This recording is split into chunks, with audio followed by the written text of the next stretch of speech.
Então, ele faz essa crítica e eu refleti como, onde que começou ele?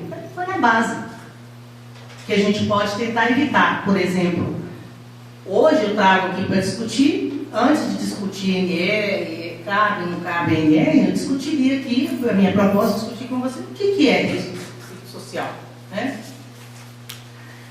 Qual é a concepção de risco psicossocial, por exemplo, que serviria de base para uma proposta como essa, de NR?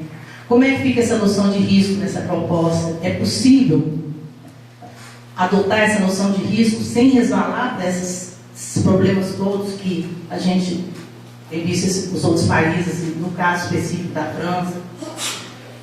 Quer dizer, como é que a gente pode fazer a noção, incorporar a noção de risco para os fatores psicossociais, né?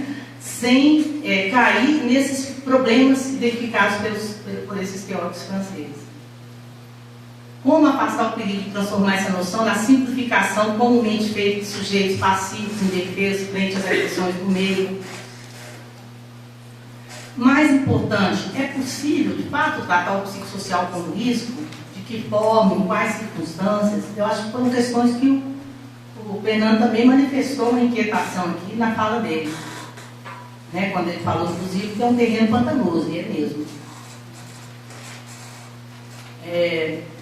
E também acho que uma questão que ele levantou, caso se conclua por uma NR, qual seria de fato o potencial transformador de uma NR frente aos problemas identificados, que também é uma inquietação que o Fernando apresentou.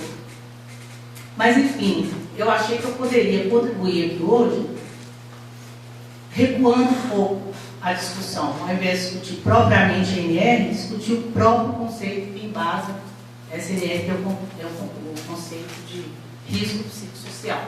Achei que com isso a gente poderia, talvez, ganhar um pouco e aprender com a experiência dos que foram à nossa frente e não incorrer nos mesmos erros que eles têm incorrido. Obrigada.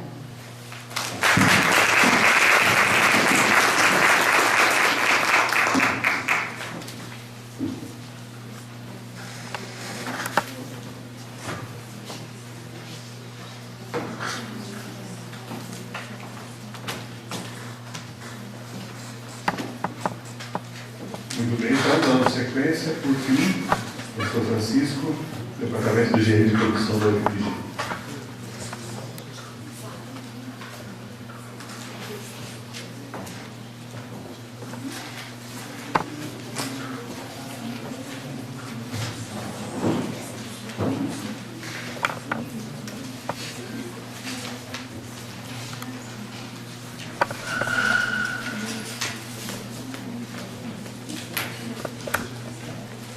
Bom dia. Queria agradecer esse convite. Eu já fui apresentado, eu sou engenheiro e ergonomista, então também não entendo muito da área de psicologia, mas eu imagino que a intenção aqui convidar é que eu fale um pouco dessa ergonomia que é fronteira da psicologia do trabalho, então conversa longa, principalmente na França, e uma experiência também que pode nos ajudar aqui, que é a discussão sobre norma. A NR17 passou por uma experiência semelhante, questões também complicadas como essa, e a gente poderia avaliar essa experiência e ver se vale a pena ou não criar uma norma, mesmo com todas essas dificuldades que foram apontadas aí. Para colocar a questão de uma maneira mais direta, a gente sabe a origem do problema, né? Ninguém é ingênuo para saber que são relações de poder capitalistas que criam todas essas formas de adoecimento. Então, saúde quer dizer criar contrapoderes. O direito, geralmente o direito a gente sabe que é capitalista, mas o direito do trabalho é um direito anômalo que tenta, dentro da relação contratual, criar um contrapoder e normatizar a relação de exploração para que ela não seja tão perversa e possa ter um mínimo de saúde. Bom, e todo o direito do trabalho em relação à saúde é uma tentativa de criar esse contrapoder. Então, se Eu acho que a questão, no fundo, se resolve é isso. Se essa norma permite criar um contra-poder, a resposta seria sim, ela é bem-vinda. Se não, ela vai gerar exatamente o contrário.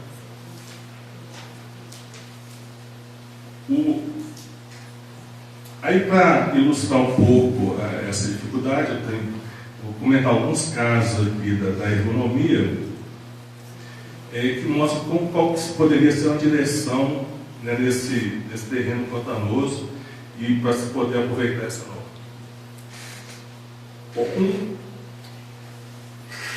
O mais difícil, o problema da norma e do direito é que ele é sempre formal, ou seja, ele tenta enquadrar uma relação social, uma relação de poder, mas ele é impotente para dizer realmente o que vai acontecer. Então, a verdadeira regulação, ou contra o poder, se dá de uma forma muito mais sutil do que aquilo que está na letra da lei.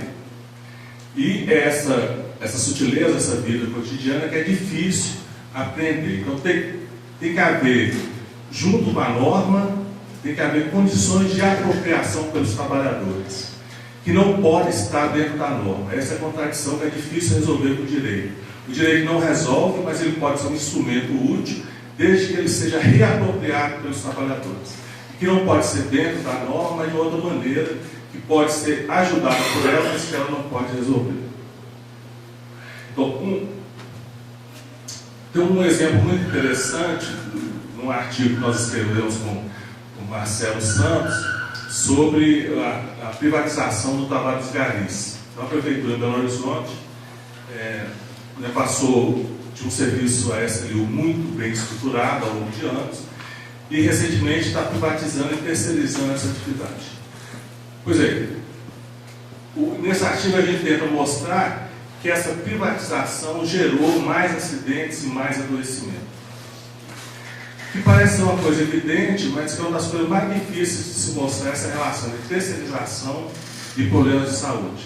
Porque o normal da terceirização não é causar mais acidente ou mais doença, é jogar para fora a doença que já existe. Então, tem um setor que dá problema, eu jogo para debaixo do tapete e jogo para fora, né, externalizo, né, como a Beth falou, aquele risco. Mas só que nesse caso foi possível demonstrar que a desregulação ou a desregulamentação das relações de trabalho, de contratação, criou uma desregulação da atividade. Então, só para dar um pequeno exemplo, é todo da noção do meu trecho. Né? Os garis, as equipes falam, eu tenho um trecho para trabalhar e quando eu estou no meu trecho eu me sinto bem. Eu consigo fazer meu trabalho tranquilo, sem preocupação, etc. E quando isso é terceirizado, aqueles supervisores das novas empresas, elas não respeitam o meu trecho. Os garis são alocados indiferentemente em qualquer equipe, eles são mudados de trecho com medida disciplinar. O supervisor sabe que ele gosta do trecho, então quando quer punir, troca de trecho, de equipe. E esse sentido do meu trecho não é uma coisa puramente simbólica, subjetiva, é uma coisa bastante concreta. O meu trecho quer dizer, quando eu estou naquela rua, eu sei onde pular, eu sei como pular, eu sei onde eu tenho o meu lanche, eu sei como fazer o trabalho mais rápido, mais eficiente, sem riscos, etc, etc. Quando eu estou com minha equipe, com o motorista e meus colegas, o trabalho coletivo funciona bem. Se alguém me tira do meu trecho, esse é o depoimento que eles dão, eu não consigo nem levantar da cama. Eles ficam deprimidos porque não conseguem ver como que eles vão trabalhar. Ou seja, essa dimensão coletiva, essa dimensão de apropriação, se for possível garanti-la, mesmo tendo uma mudança de relação contratual, a gente está garantindo que esse coletivo, que esses trabalhadores se reapropriem de condições de trabalho que não são consideradas como condições de trabalho e que deveriam ser. O meu trecho, o trabalhador escolher com quem vai trabalhar e onde trabalhar, assim como o posto de trabalho, deveria fazer parte da definição de condições de trabalho. Outra situação, uma tese de doutorado, foi feita em torno da ideia de pausa pela Raquel Soares. Ela parte também desse direito de fazer a pausa, do atendimento face a face, e ela vai mostrar por que esse direito não é apropriado e quais são as condições também de reapropriação desse direito de fazer a pausa. Então, por exemplo, quando o trabalhador tem um atendimento desgastante com um cliente que está muito nervoso, etc. Então, trabalhadores que eles não faziam pausa, não era para fumar, eles fumavam para fazer a pausa. Ou seja, o cigarro era a desculpa socialmente aceita para eles se levantar depois do trabalho, na hora da pausa, encarar os colegas de toda a fila que está na sala de espera e lá para fora fumar o seu cigarro. E eles só fumavam no trabalho, né, como era um recurso que ele tinha, né, para usufruir, né, dessa pausa. Bom, tem várias coisas aqui que a gente queria comentar. Eu queria encerrar essa parte falando de casos, a partir de um problema que a gente está estudando recentemente, que é o direito de recusa. Então, os trabalhadores, está garantido em constituições estaduais e em várias convenções coletivas, o trabalhador tem direito de parar o trabalho quando ele detecta, ele percebe um risco iminente, um risco de acidente à sua saúde. Pois é, isso é um bom exemplo de como um direito ou uma norma, se ela não for acompanhada das condições de apropriação, ela pode gerar exatamente o contrário. O que acontece? Os trabalhadores agora, eles não apenas têm o direito de recusar o trabalho, como eles são obrigados a recusar o trabalho. Quer dizer, qualquer acidente que aconteça, como o trabalhador agora tem todo o poder formal de dizer, existe uma situação de risco iminente, eu não vou trabalhar, se ele não usar esse poder, ele pode ser responsabilizado. A empresa lhe deu a garantia, inclusive, de resistir a qualquer pressão por parte do supervisor, vai ser o supervisor ou o chefe que vai ser recriminado e não mais aquele trabalhador. E aí que a gente cai nessa coisa da noção do risco. O que é um risco? Desde que a gente coloque a necessidade para exercer esse direito como existindo a demonstração objetiva de que existe algo ali, eu estou tirando do trabalhador a condição de usufruir o direito, porque isso não é uma coisa existente, é uma possibilidade. É algo que pode acontecer desde que aconteçam outras coisas, etc. E se o trabalho não acontece, aquela possibilidade, a gente nunca vai ficar sabendo se ela era uma possibilidade provável ou uma possibilidade meramente abstrata. Então, entre o real e o possível, existem várias categorias que são um real que está quase acontecendo, né, na noção do iminente, mas que essa comprovação não pode ser objetiva, ela é necessariamente subjetiva. E se a gente não cria condições para que esse debate subjetivo aconteça, eu com o meu colega, com o meu chefe, com o engenheiro, com o sindicato presente, isso se vira contra o trabalhador. Ou seja, esse direito de parar, que é importante, porque ele também faz parte do sistema de segurança, ao invés de ajudar, vai responsabilizar, e é o que está acontecendo hoje nas empresas. Então, e os chefes aprendem a jogar um contra o outro. E se um recusa, ele chama o colega e fala, fulano, você consegue fazer aquele trabalho? O colega vai. Como o risco era uma possibilidade, o colega se dá bem. E os acidentes não acontecem tanto assim, né? Em 100 menos, etc. Então, a possibilidade daquele acidente acontecer é menor do que não acontecer.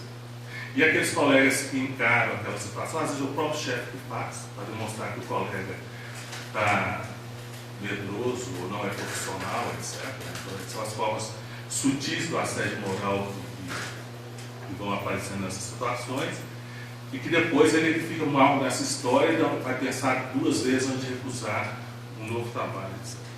Então, a condição essencial para que isso aconteça, tanto no caso do Gabi como em outras situações, é reconstituir esse coletivo de trabalho.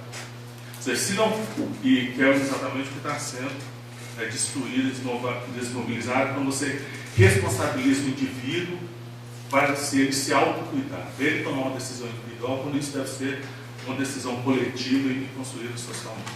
Então, se a norma, para concluir, criar essas condições de reapropriação individual e coletiva, ela é bem-vinda. Isso quer dizer o quê? Criar um contra-poder. A norma cria condições de criar um contra-poder. Na França, por exemplo, existe o critério da contra-perícia, contra-expertise. Se a gente não colocar uma contra-expertise nessas avaliações, esquece. Vão ser aqueles avaliadores oficiais com outra visão de objetivar risco e vão vencer e colocar a opinião dele contra os trabalhadores.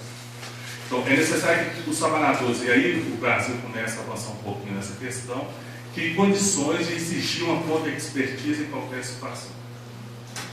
Outra coisa, a presença do sindicato. Enquanto os sindicatos não estiverem presentes no chão da fábrica, lá do lado dos trabalhadores, em todas essas questões, então for meramente o direito formal, essas decisões, essa apropriação, ela não vai acontecer, ela não vai ser tomada. Tem um belo estudo também na França, mostrando como que isso aconteceu naquela fábrica da AZF, aquela que explodiu. Paradoxalmente, é um dos melhores exemplos de atuação sindical junto à segurança. Ao longo de anos, 20 anos, eles foram construindo essa participação, e os trabalhadores realmente tinham condições de expressar os riscos. Eles nunca foram culpabilizados.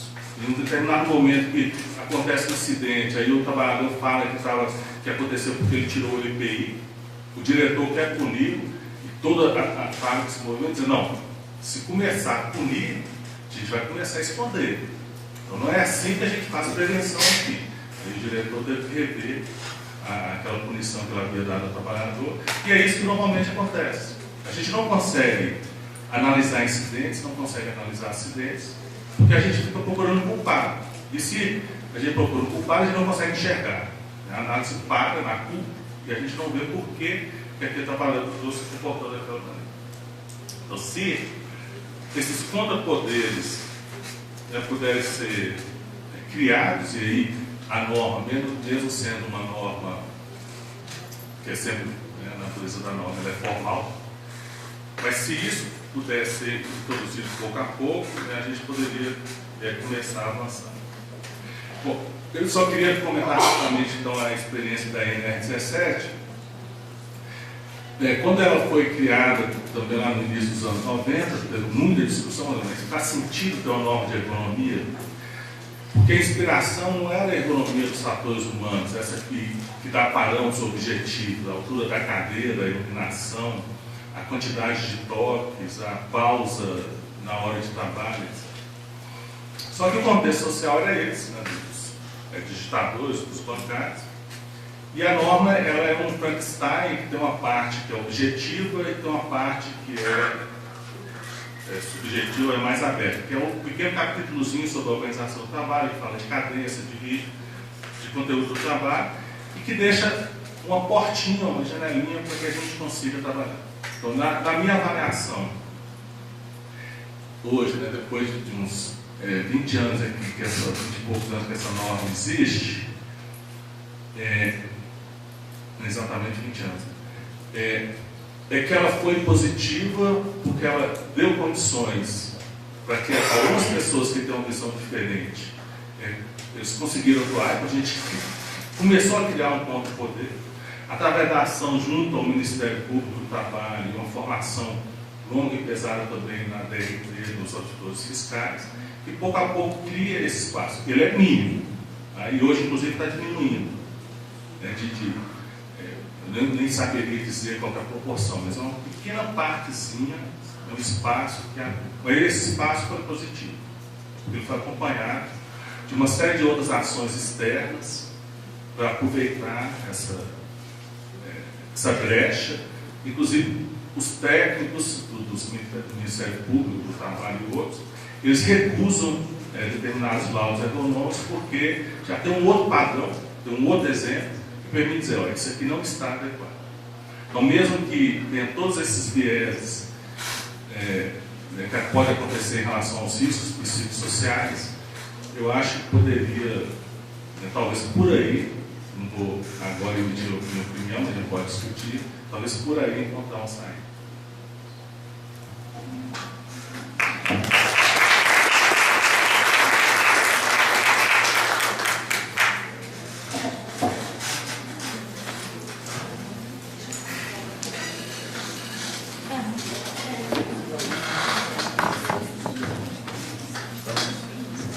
Maria, então, só para compor a mesa, fazer o debate.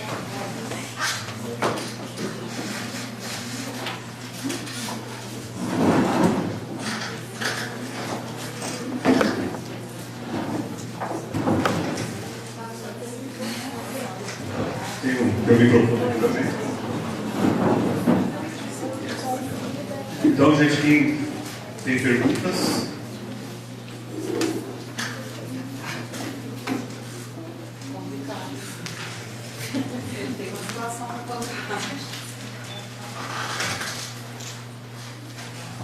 Nossa, muito interessante, viu? Esperava que fosse tanto. Foi assim, está muito profundo, está muito instigador. E aí, eu vou colocar uma situação, essa daí da privatização, tem um fato que comprova isso aí. Eu tenho um irmão ferroviário, quando eu cheguei hoje em Betim, eu lembrei que ele trabalhou aqui no Parque de Minas Sul. E depois daqui ele foi para a ferrovia no norte de Minas. E ele estava em Capitão Enéas quando veio o processo de privatização da rede. E aí, logo, ele começou a ter problema, que os médicos não conseguiram diagnosticar. Aí bota lá, não sei o que, 30, F30, F21, F não sei o que, porque eu não sabia se era esquizofrenia, se era bipolar, se era não sei o que. E agora, depois de 10 anos, ele começou a receber agora em fevereiro o auxílio-doença, porque a gente, com muito custo, com muita luta, com muita experiência de vida, a gente conseguiu provar que a privatização da rede era responsável pelo adoecimento dele. E mesmo assim, ainda não é uma aposentadoria, é um auxílio-doença que a gente ainda está lá segurando, e eu sou a tutora dele. E aí, gente, está acontecendo com os garis, está acontecendo com os professores nas escolas. A municipalização do ensino foi um arraso. Eu fui vítima de municipalização de ensino, de estadualização de ensino. Isso está levando os trabalhadores da educação. Você falou do Sindiúte, Betim. Tem que fazer um estudo na rede estadual de Minas Gerais. Gente, o que está acontecendo nas escolas? Gente, o que está acontecendo é muito dramático. É muito sério. Não é só com os garis, não. O processo da de Barbacena, da Copasa, a Copasa assumindo em São João del Rei, uma instituição séria, é precarização do trabalho, a gente está vendo isso acontecer. E aí vou pelo lado que a professora falou, pelo lado que você falou, todo mundo falou aí. Gente, o contra-poder pode ser a ANR, mas a solidariedade dos trabalhadores, essa foi para o prédio. Esse presidente que privatizou tudo aí, quando falaram para ele lá fora, mas e o sindicato? Ele falou: o sindicato eu dou um jeito. Quer dizer, os trabalhadores estão enfraquecidos.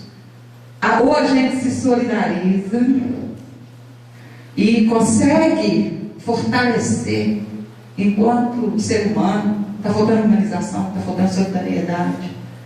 E para a gente poder fazer, tem que ter a NR5. Eu entendi muito bem que tem que ter parâmetro. Se a gente não tiver parâmetro, a gente não prova.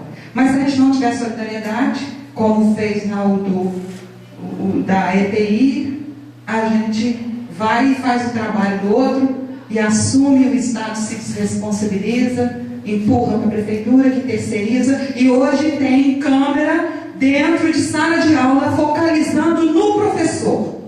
Ela não quer saber da qualidade da aula, não. Ela quer saber do professor, o que ele está fazendo. E tem sendo retirado da cadeira, porque ele não pode se assentar, porque senão vai perder a disciplina. Que perder a disciplina, o quê? Será que é para isso mesmo?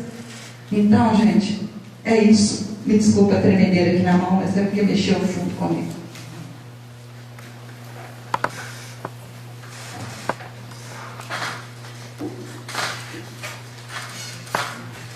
Mais alguém?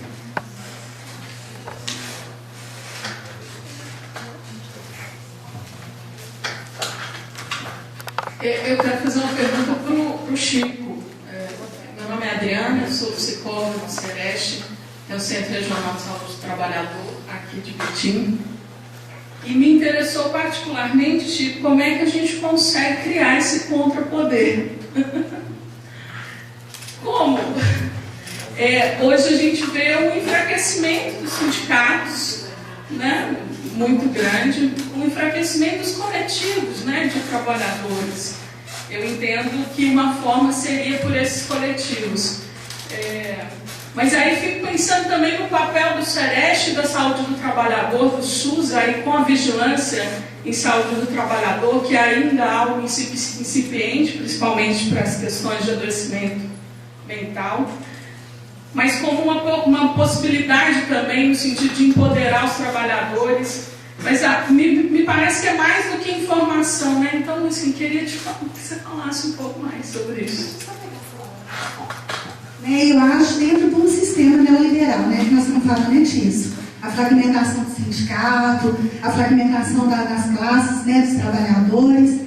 E quando você fala que eu gostei, eu te achei objetivo, Chico, e assim, é interessante, eu sou assistente social, né, a gente trabalha na saúde mental, e muito está buscando, porque você fala comigo uma coisa que é do corpo a corpo, né, tentar, dentro da lógica do trabalho, buscar a lógica do coletivo, dentro de um sistema neoliberal. E isso é muito complicado, porque a gente está cheio de normas, de leis, e a gente sabe que a gente tem que burlar o tempo todo, senão a gente perde o emprego pra gente sim. Né? Você abre mão de férias, você vai para o trabalho extra, é uma série de questões que te busca e que te leva para esse lugar. Mas você trouxe uma luzinha, sim, que eu acho que talvez seja esse caminhar, mas é um caminhar ainda do corpo a corpo.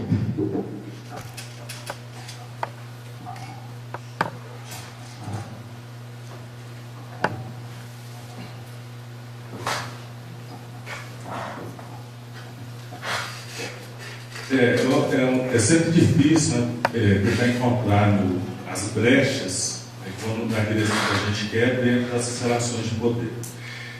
Tem um pequeno livro do Mesaros que é muito interessante, ele aborda exatamente isso, a missão histórica no momento atual, em que ele sempre, bom, ele é filósofo, uma abordagem genérica, ele não dá o concreto, mas o esquema geral é esse.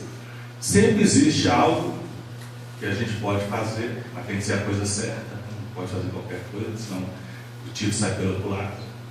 Sempre existe algo que a gente pode fazer que vai avançar na direção que a gente quer.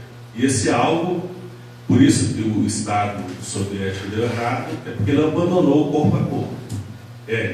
Esse poder se dá no cotidiano. É aqui que a gente vai resolver as questões. Então, na nossa área, a gente tem um modelo que não por acaso deixou de ser usado, que é da escola sociotécnica, que os suecos desenvolveram na indústria automobilística e depois foi destruído politicamente, né, porque avançava na outra direção. Esse modelo ele tem dois princípios que são interessantes. Um é da especificação mínima. O que isso quer dizer?